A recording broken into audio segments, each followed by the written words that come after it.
Hello अस्सलाम वालेकुम and बिस्मिल्लाहिर्रहमानिर्रहीम। अस्सलाम वालेकुम माय फ्रेंड। आज मैं आपके लिए इतने ज़बरदस्त आइडियाज़ लेकर आई हूँ। आपने यूट्यूब में पहली दफ़ा ये मेरे आइडियाज़ देखेंगे और किसी ने भी आज तक नहीं बताया। और आज ये भी बताऊंगी, दूध में ना तो आप प्याला डालेंगे ना तो चम्मच डालेंगे, और इसके अलावा इसकी फिर भी आपके दूध उबल के बाहर नहीं आएगा। तो ये टिप नंबर 1 की तरफ। जब भी हम बेकिंग करने के लिए प्रोसेस में आते हैं और मैदा को छानने की कोशिश करते हैं तो मैदा इस तरह से बाहर बाउल से बाहर आ जाता है, क्योंकि बाउल में ही हमें बीट करना पड़ता है केक के मटेरियल को। तो आपने इस तरह से मेजरमेंट के हिसाब से आपने कप लेना है और इस तरह से आपने हिला हिला के प्याले को हिला के निकालना है। बिलीव में बिल्कुल भी नहीं निकलेगा। तो टिप नंबर 2 की तरफ। मैं जब भी चादर लगाती हूँ तो मुझे उंगलियां डालने में बहुत ज़्यादा तकलीफ़ होती है, उंगलियां फंस जाती हैं, दब जाती हैं, तकलीफ़ होती है। तो आपने अपना लकड़ी का स्पून लेना है जो आप किचन में यूज़ करते हैं, जो ये आपके पास कोई एक्स्ट्रा है। तो ये जो है मैंने ट्यूशन के बच्चों के लिए रखा है, तो फिर जो है इसको मैंने जो ईज़िली, और यहाँ पर भी बैठ के साइज़ जो सर के साइज़ जो है आप किचन का भी यूज़ कर सकते हैं, क्योंकि कोई इसमें ख़राबी नहीं है। यहाँ पर भी उंगली डालने में मुझे बहुत तकलीफ़ होती थी, तो बेस्ट हल है आप स्पून यूज़ करें। आते हैं टिप नंबर 3 की तरफ। पिलर आप मैं बताऊंगी कि आज आप पिलर आप यूज़ कर सकते हैं, और पिलर ऐसे यूज़ करते हैं बगैर गंदगी लगे, क्योंकि किसी किसी के पिलर में ज़ंग भी लग जाता है, और ज़ंग लगने की वजह से जो है वो मटेरियल जो उसमें ट्रांसफ़र हो जाता है। तो आपने शॉपर डालना है, देन उसके बाद चीज़ें क्रश करनी है, बिल्कुल भी कुछ ज़ंग नहीं आएगा। आते हैं टिप नंबर 4 की तरफ।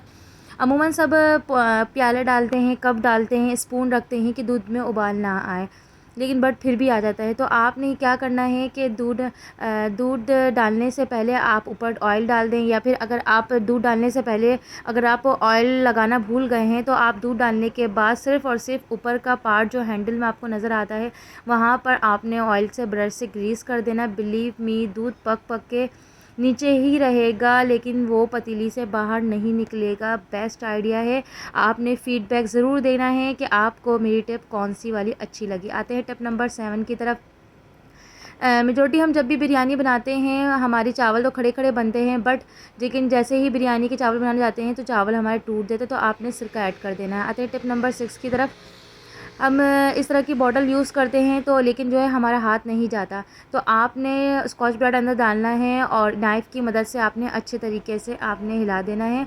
नाइफ़ की हेल्प से आपने करना है, बिल्कुल भी अंदर के नहीं रहेंगे, क्योंकि आइडिया ऐसे हों और क्लीनिंग ऐसी हो कि आपका किचन भी और आपके किचन की एक एक चीज़ें भी चीख चिख के बोलें कि आपने क्लीनिंग की है। आते हैं पानी की बोतल की तरफ। अक्सर मैं ट्यूशन पढ़ाती हूँ तो बच्चे पानी की बोतल लेकर आते हैं, तो मैं देखती हूँ पानी की बोतल अंदर से अजीब सी चिकने चिकने होता है। वो चिकना इसलिए होता है क्योंकि पेरेंट्स सिर्फ बाहर की सफाई कर लेते हैं, अंदर वो नहीं डाल पाते। क्योंकि उनका हाथ नहीं जा पाता।